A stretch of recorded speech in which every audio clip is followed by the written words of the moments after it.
Kıymetli izleyicilerim ve takipçilerim, Alevle Mutfak Aşkına kanalıma ve mutfağıma hoş geldiniz. Bugün de sizler için farklı yapımı ve harika lezzetiyle nefis bir katmer poğaça tarifi hazırladım.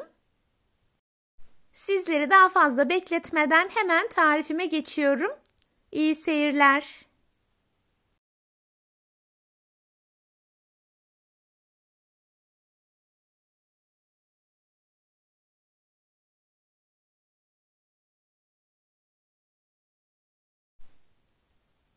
İlk olarak hamurumu hazırlıyorum. Bunun için yoğurma kabına 1,5 su bardağı ılık sütü alıyorum. Tarifimde kullandığım su bardağı ölçüsü 250 mililitre. Daha sonra bir paket instant maya ekliyorum. Dilerseniz yarım paket yaş maya da kullanabilirsiniz. 2 tatlı kaşığı şekeri de ekledikten sonra güzelce karıştırıyorum ve içerisindeki şekeri eritiyorum.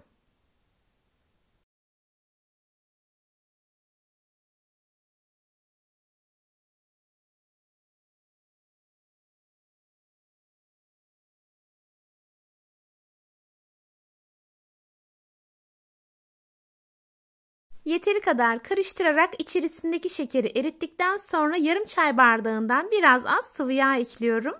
Tarifimde kullandığım çay bardağı ölçüsü 125 mililitre. Tarifim için 2 adet yumurta kullanıyorum. Yumurtanın akını hamura ekliyorum. Sarılarını üzerine sürmek için kenara alıyorum. Sıvı malzemeleri de ekledikten sonra tekrar karıştırıyorum. En son unu ve tuzu ekleyerek yumuşak bir hamur hazırlayacağım.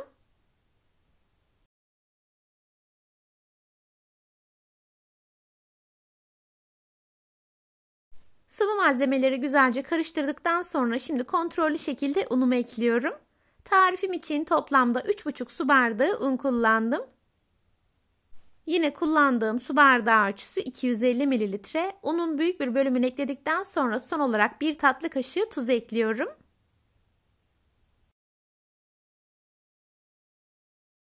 İlk olarak tüm malzemeleri güzelce karıştırıyorum. Hamur toparlandıktan sonra tezgaha alarak yoğurma işlemine tezgahta devam edeceğim. Tarifimde kullandığım tüm malzemeleri videonun altındaki açıklama kısmına ekleyeceğim. Oradan da bakıp faydalanabilirsiniz. Sizlere tavsiyem lütfen bu aşamada ununuzu azar azar ekleyin. Hazırladığımız hamurun yumuşak bir hamur olması gerekiyor.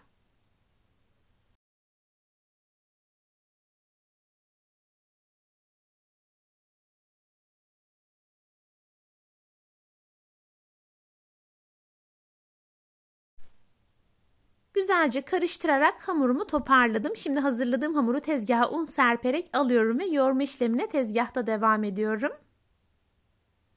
Tabi tezgaha serptiğim ve sonradan üzerine eklediğim unla birlikte toplamda 3,5 su bardağı un kullandım. Onu da hemen belirtmek istiyorum.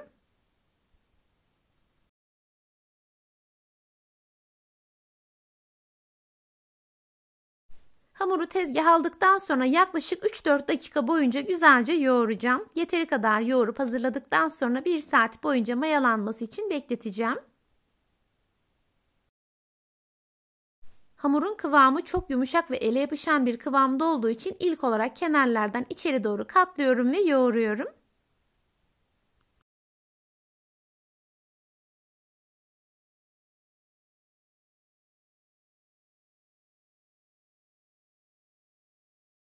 Hamur kıvamını aldıktan sonra bu şekilde hamur kesme kartıyla yoğurma işlemine devam ediyorum. Böylelikle hamur elime yapışmadan kolaylıkla yoğurabiliyorum.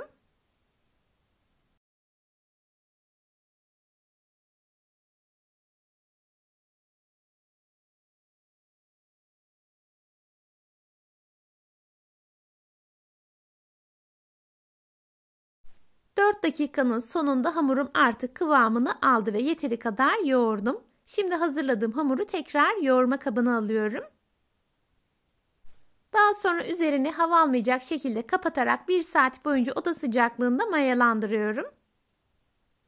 1 saatin sonunda hamurumuz güzelce mayalanacak ve kaldığımız yerden işlemlerimize devam edeceğiz.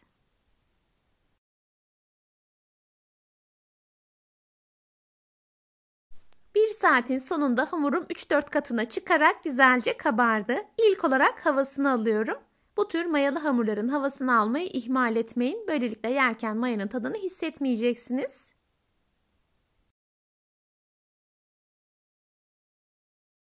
Hamur kesme kartı ile hamurun havasını aldıktan sonra tezgaha biraz un serpiyorum ve hamuru tezgaha alıyorum. Çok kısa süre yoğurarak yuvarlak bir form veriyorum.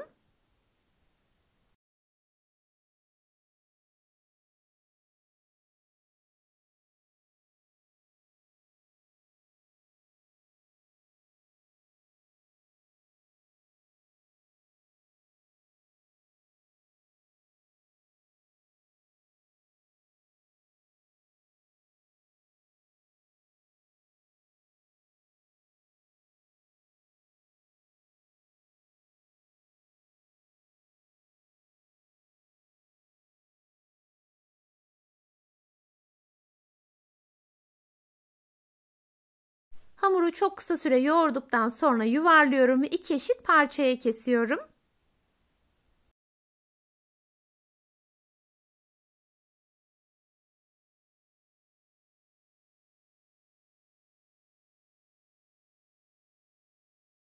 Bu kestiğim hamurları tekrar yuvarlıyorum ve beze haline getiriyorum.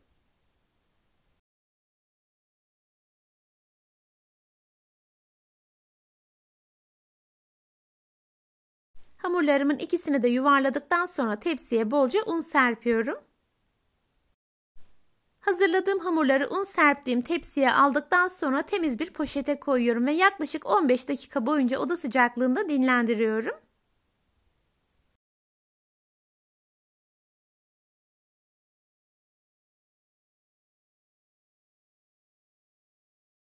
...15 dakikanın sonunda hamurlarım tekrar kabardı ve mayalandı. Hemen bir tanesini tezgahıma alıyorum.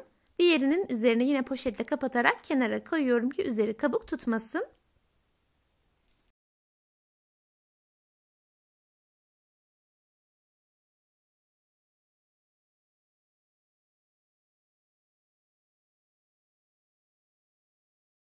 Hamurun altına üstüne bir miktar un serptikten sonra merdane ile yaklaşık 30 santim çapında açıyorum.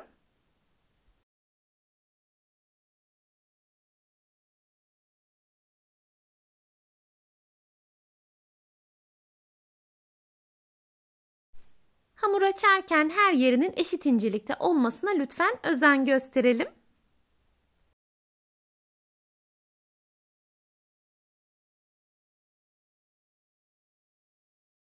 Hamuru yeteri kadar açarak incelttikten sonra üzerine ince bir tabaka halinde oda sıcaklığındaki tereyağını sürüyorum.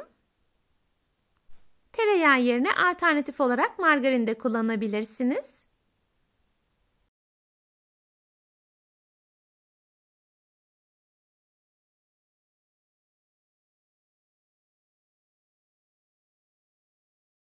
Her yerine bolca tereyağını sürdükten sonra rulet yardımıyla görmüş olduğunuz gibi kesikler atıyorum.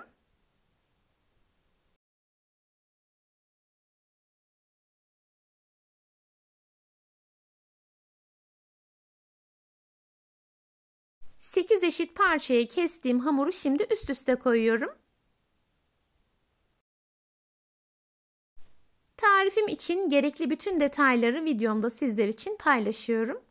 Yine de aklınıza takılan bir şey olursa yorumlarınızı mutlaka bekliyorum.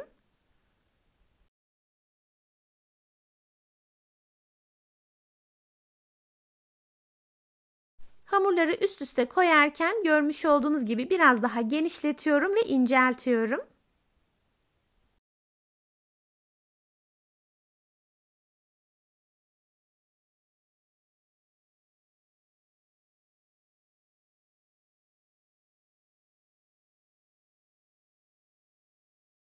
Hamurları üst üste koyarak katladıktan sonra tekrar tepsiye koyuyorum.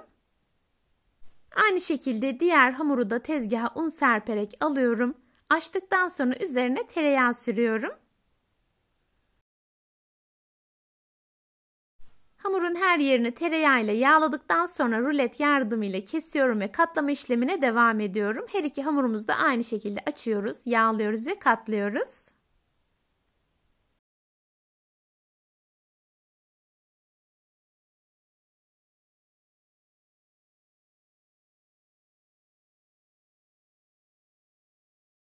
İkinci hamurumu da aynı şekilde hazırladıktan sonra tepsiye koyuyorum.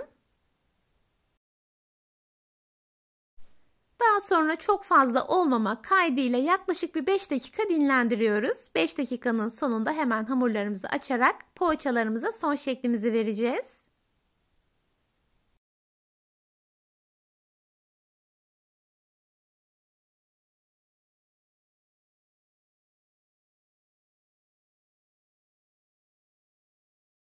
Hamurlarımı 5 dakika boyunca dinlendirdim. İlk hazırladığım hamurumu tezgaha alıyorum.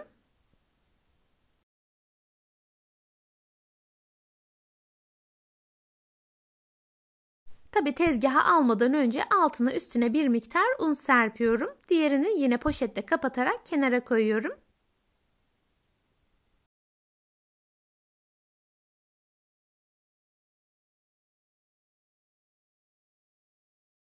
Hamurun üzerine de un serptikten sonra ilk olarak elimle biraz açıyorum. Daha sonra merdane ile açarak inceltme işlemine devam ediyorum.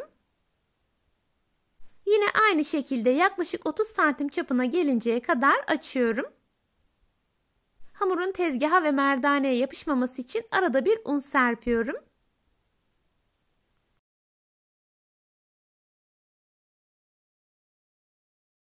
Yeteri kadar açarak incelttikten sonra şimdi rulet yardımıyla 8 eşit parçaya kesiyorum. Yani verdiğim ölçülerden toplamda 16 adet poğaça elde ediyoruz.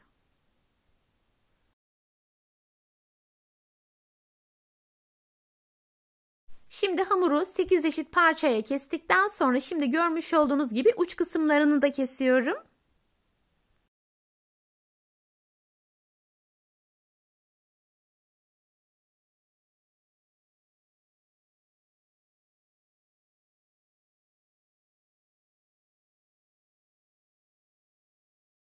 Hamurun tamamını kesip hazırladıktan sonra şimdi geniş kısımlarını hazırladığım iç harcımı koyuyorum. Ben tarifim için hem süzme peynir hem de kaşar peyniri kullandım. Sizler dilediğiniz iç malzemesini kullanabilirsiniz. Tercih tamamen sizlere kalmış.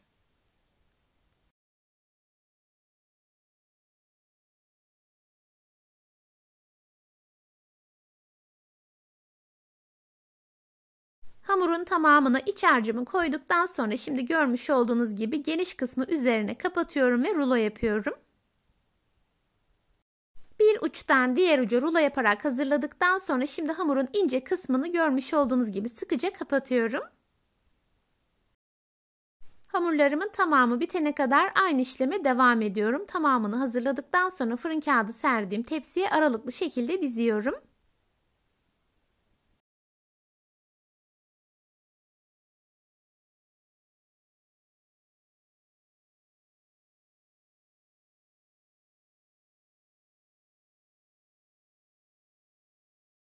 Poğaçalarımın tamamını hazırlayarak tepsiye dizdim. Üzerine bir bez kapatarak bir 10 dakika dinlendiriyorum. 10 dakikanın sonunda hamurlarım biraz kabardı. Üzeri için 2 adet yumurta sarısını kenara ayırmıştık. Onu güzelce çırparak üzerlerine sürüyoruz. Bir diğer taraftan da fırınımı 180 derece alt üst fanları açarak ısıtıyorum. Poğaçalarımı hazırladıktan sonra sıcak fırına koyarak pişireceğim.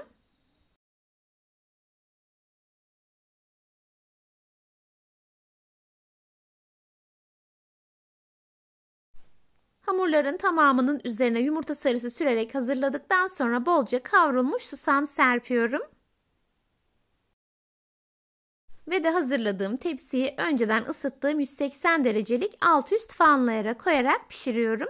30 dakikanın sonunda pişen poğaçalarımı fırından çıkartıyorum. Henüz sıcakken üzerine bir bez kapatarak bir 5 dakika dinlendiriyorum. 5 dakikanın sonunda ilk sıcaklığı giden poğaçalarım artık servis için hazır. Bu lezzetli tarifimi yapıp deneyecek olan herkese şimdiden afiyet olsun. Sizler tarifimin son halini izlerken ben de sizlere veda etmiş olayım. Bugün yine çok güzel bir tarifimin sonuna geldim. Beni izlediğiniz için hepinize çok teşekkür ederim. Videomu beğendiyseniz beğenmeyi, hala kanalıma abone değilseniz bana destek olmak için abone olmayı Ve yeni videolarımdan anında haberdar olmak için bildirim zilini açmayı unutmayın lütfen. O değerli ve güzel yorumlarınızı her zaman bekliyorum. Videolarımı görmesini istediğiniz arkadaşlarınızla paylaşabilirsiniz. Tarifimi yapıp deneyecek olan herkese şimdiden afiyet olsun. Bir sonraki tarifimde görüşmek ümidiyle. Kendinize çok iyi bakın. Hoşça kalın. Allah'a emanet olun.